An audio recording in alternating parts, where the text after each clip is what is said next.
Saïdia, c'est Gérald, le fondateur de Tom. Tu aimes nos podcasts, tu ne peux plus t'en passer. Je sais, moi aussi. Nous avons mis en place l'abonnement participatif et j'y crois énormément. C'est toi qui décides du montant de ton abonnement. Cela peut être 50 centimes, 1 euro, 5 euros ou plus. Le montant est libre. Pour ce faire, c'est très simple. Il suffit de cliquer dans la description des épisodes sur le lien LibéraPay. À très vite. Merci de ton soutien et bonne écoute.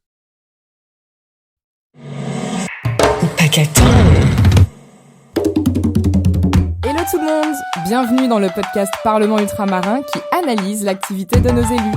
On a voté pour eux, ils sont là grâce à nous. Mais que font-ils pour nous ?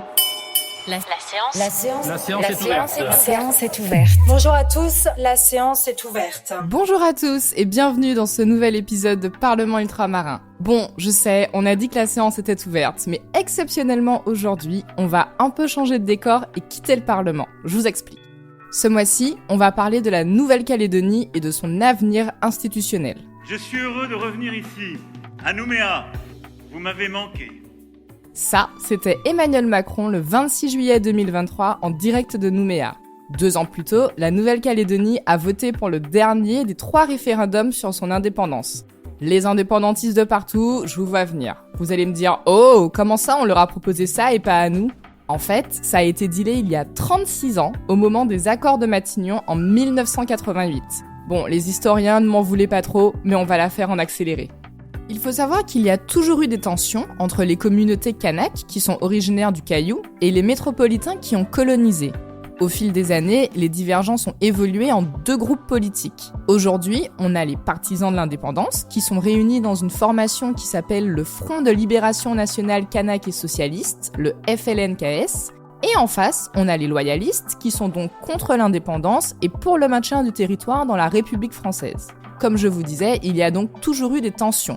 À partir des années 80, elles se sont accrues et transformées en violence avec le pic du drame d'Ouvéa en 1988. Je vous raconte rapidement.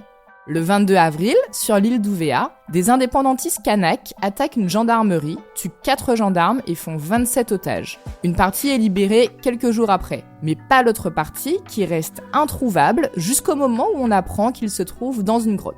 L'assaut est donné le 5 mai et il est archi-violent. 2 membres des forces de l'ordre sont tués, mais aussi 19 kanaks qui sont exécutés, et ça, c'était illégal. Évidemment, la situation devient explosive. Pour calmer le jeu, le président de la République François Mitterrand et son premier ministre Michel Rocard proposent un accord signé par l'État, les indépendantistes et les loyalistes. Ce sont les accords de Matignon signés en 1988. On va pas rentrer dans les détails, mais grosso modo, il fixe une période de 10 ans de transition, avec à la fin la possibilité pour les Néo-Calédoniens de se prononcer sur leur avenir dans la France. Au bout de ces 10 ans, bim, nouvel accord. C'est l'accord de Nouméa, signé le 5 mai 1998 par le premier ministre de l'époque Lionel Jospin, un représentant indépendantiste kanak et un représentant loyaliste. À partir de ce moment, le fonctionnement de la Nouvelle-Calédonie va complètement se démarquer des autres territoires d'outre-mer. Cet accord acte définitivement le principe d'une grande autonomie de la Nouvelle-Calédonie vis-à-vis de Paris. Il prévoit aussi 3 référendums d'autodétermination pour que les Calédoniens puissent décider s'ils veulent rester dans la France ou être indépendants. Les 3 référendums doivent avoir lieu au bout d'une période de 20 ans, c'est-à-dire à partir de 2018. À l'issue, la Nouvelle-Calédonie aura un nouveau statut qui sera inscrit dans la Constitution française. Mais quel statut ? C'est toute la question aujourd'hui, car l'accord prévoit juste que les partenaires se réunissent pour étudier la situation ainsi créée. Je cite, On va pas anticiper, mais pour votre culture G, sachez que c'est à partir de l'accord de Nouméa que la Nouvelle-Calédonie a obtenu ses propres institutions. Un Sénat coutumier, un congrès, un gouvernement collégial et surtout un président du gouvernement. Toutes ces institutions ont des pouvoirs et des compétences qui sont bien plus larges que celles des collectivités de Guyane ou de Martinique par exemple. En fait, la France n'a gardé que les compétences régaliennes, c'est-à-dire la défense, la sécurité, la justice et la monnaie. Alors, la Nouvelle-Calédonie a aussi des élus à l'Assemblée nationale et au Sénat à Paris, 2 partout. Mais ce ne sont pas vraiment eux qui nous intéressent pour comprendre ce qui se joue aujourd'hui. Je vous ai dit que l'accord de Nouméa instaurait 3 référendums. Eh bien ça y est, ils ont eu lieu. 3 fois, en 2018, en 2020 et en 2021, on a posé la question aux Calédoniens de savoir s'ils voulaient, et j'ouvre les guillemets, que la Nouvelle-Calédonie accède à la pleine souveraineté et devienne indépendante. Je vais tuer le suspense direct, ils ont dit non. Mais avant d'analyser le résultat, il faut quand même que je précise un truc important.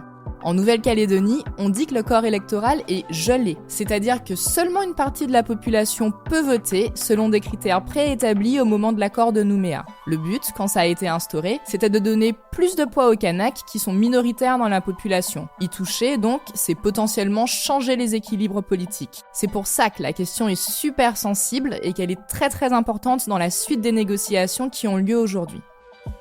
Mais pour l'instant, revenons-en à nos 3 référendums. Les 3 référendums ont eu lieu. La Nouvelle-Calédonie est française parce qu'elle a choisi de rester française. À 3 reprises, les Calédoniens ont répondu non à l'indépendance du Caillou.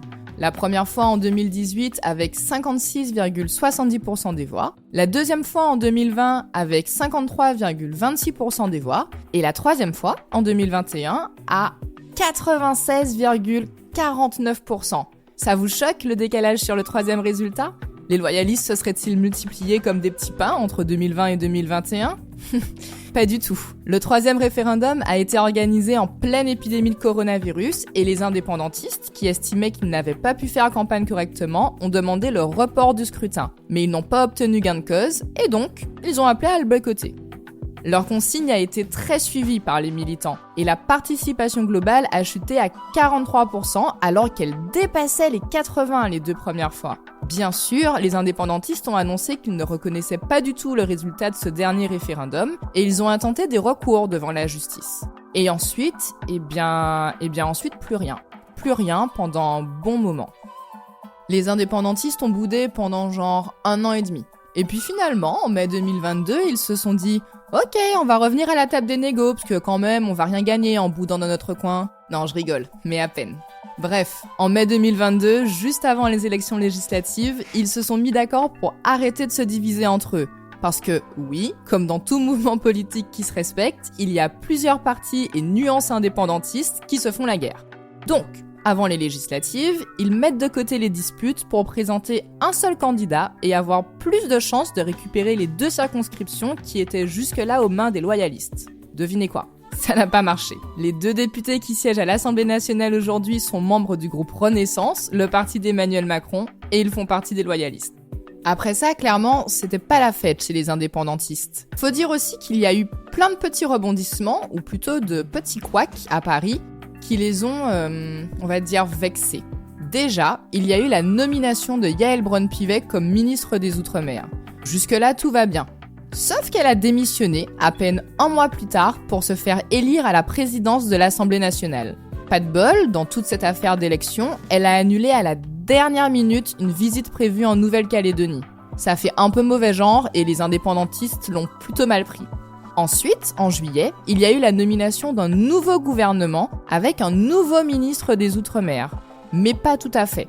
Le portefeuille des Outre-mer a été intégré dans celui du ministère de l'Intérieur dirigé par Gérald Darmanin.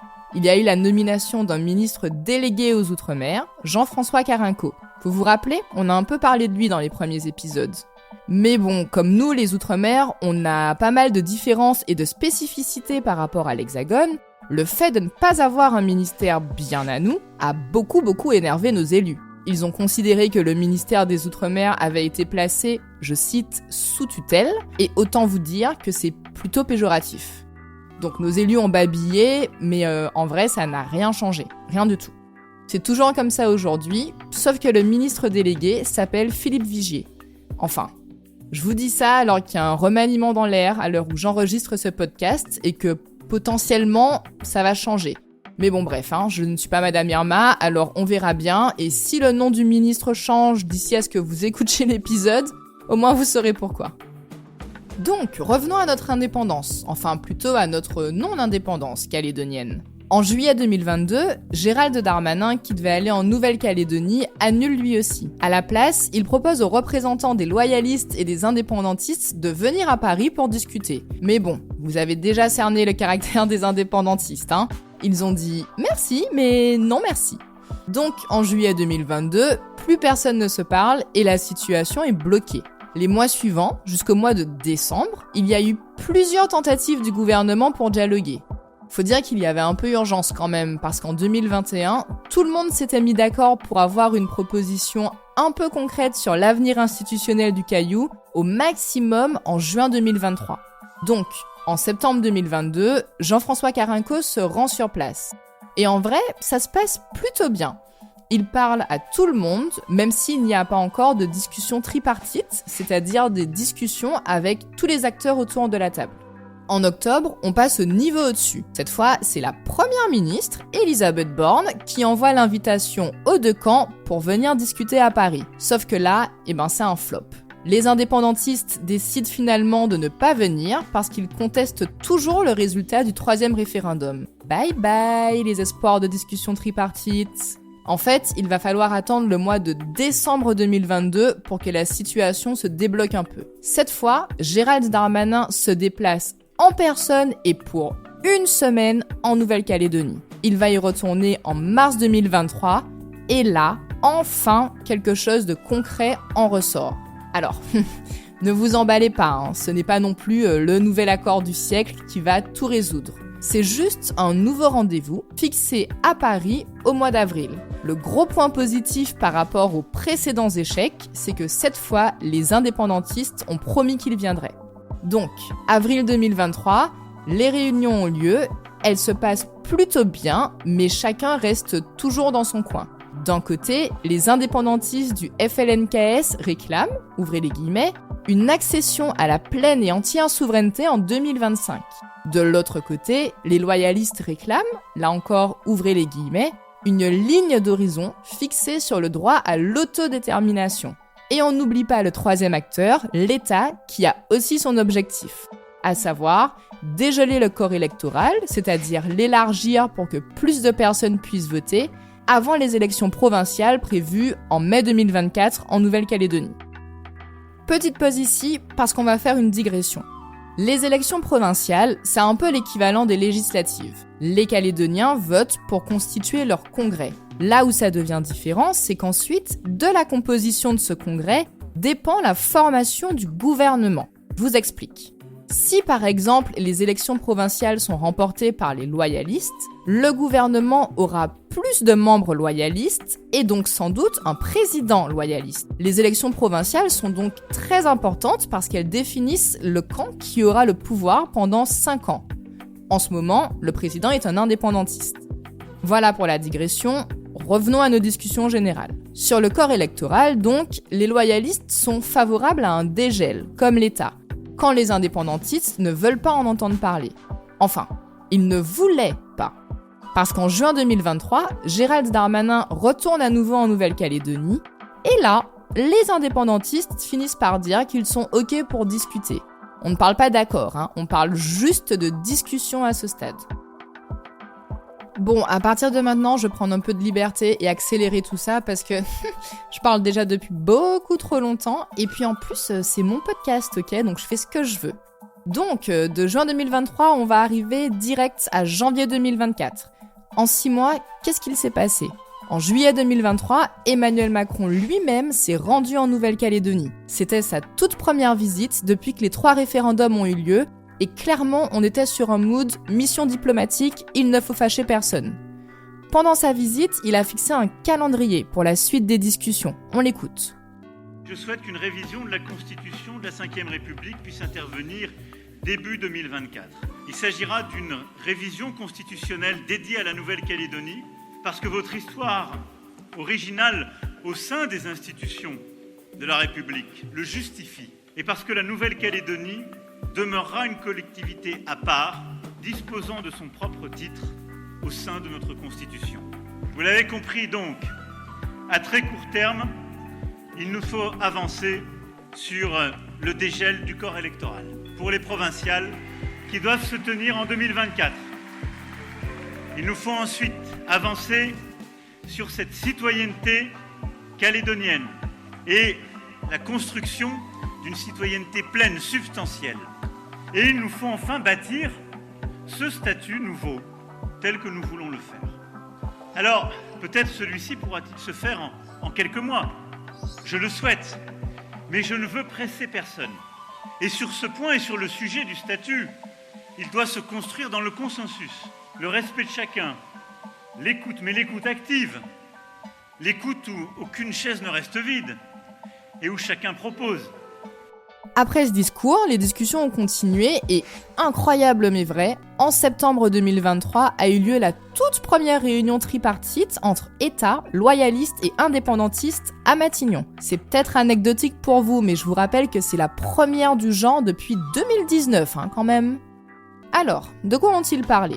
Eh bien d'un projet, élaboré et présenté par l'État un petit peu avant, avec dedans 3 points qui nous intéressent particulièrement. Primo, le texte proposé réaffirme que même si la Nouvelle-Calédonie est restée française après les 3 référendums, on ne touche pas à la citoyenneté néo-calédonienne qui a été créée par l'accord de Nouméa et à d'autres acquis qui ont été mis en place à ce moment-là. Deuxio, proposition de dégel du corps électoral avec un accord pour les élections provinciales de 2024. Et tertio, il contient la réaffirmation du droit à l'autodétermination, mais cette fois sans calendrier. Qui veut dire qu'à un moment X, mais pas avant environ 50 ans quand même, et avec certains préalables, les Calédoniens pourront être amenés à revoter sur la façon dont ils se positionnent par rapport à la France. Et ils signèrent l'accord et vécurent heureux. Lol, non, pas du tout. Le projet d'accord n'a pas été signé parce que, évidemment, il y avait des points contestés par les parties. Aujourd'hui, les discussions sont encore une fois en train de patiner et clairement, ça fiche en l'air le calendrier souhaité par Emmanuel Macron. Parce qu'au-delà des discussions sur la Nouvelle-Calédonie, le président de la République a annoncé qu'il y aurait un congrès, c'est-à-dire un vote de l'Assemblée nationale et du Sénat réunis, au mois de mars 2024 pour discuter de sujets nationaux. Par exemple, l'inscription de l'IVG dans la Constitution. Mais vu que les discussions sont bloquées sur la Nouvelle-Calédonie, ça risque d'être très compliqué d'avoir de vraies propositions solides d'ici là pour les soumettre au Congrès, aussi bien sur le dégel du corps électoral que sur l'avenir institutionnel. Mars, ce n'est que dans 3 mois, et je vous rappelle qu'il a fallu 4 ans avant que tout le monde se remette autour de la table. Alors pour Noël, j'abuse un petit peu, le lendemain de Noël, le 26 décembre, Elisabeth Borne a concrétisé les choses après avoir demandé un avis au Conseil d'État. Elle a annoncé que le gouvernement allait proposer une réforme constitutionnelle pour dégeler le corps électoral au premier semestre 2024. Mais, pour ne fâcher personne, elle a aussi promis que si les loyalistes et indépendantistes trouvaient un accord avant le 1er juillet, la réforme proposée par le gouvernement ne serait pas appliquée. Et dans la foulée, elle a annoncé une loi pour reporter les élections provinciales après mai, histoire de laisser un peu plus de temps aux discussions. Vous l'avez compris, le dossier calédonien est très loin d'être bouclé. On va sûrement devoir en reparler, peut-être en 2024 ou peut-être beaucoup plus tard, vu comment ça avance lentement depuis l'accord de Nouméa. En tout cas, moi j'ai très hâte parce que je ne vous cache pas que j'adore ce sujet. J'espère qu'il vous a autant plu et je vous donne rendez-vous pour le prochain épisode de Parlement Ultramarin en février. Et voilà, c'est tout pour aujourd'hui, la séance est suspendue. N'hésitez pas à nous faire des retours sur les réseaux, à nous mettre 5 étoiles et à partager autour de vous pour faire entendre les voix ultramarines. Au paquet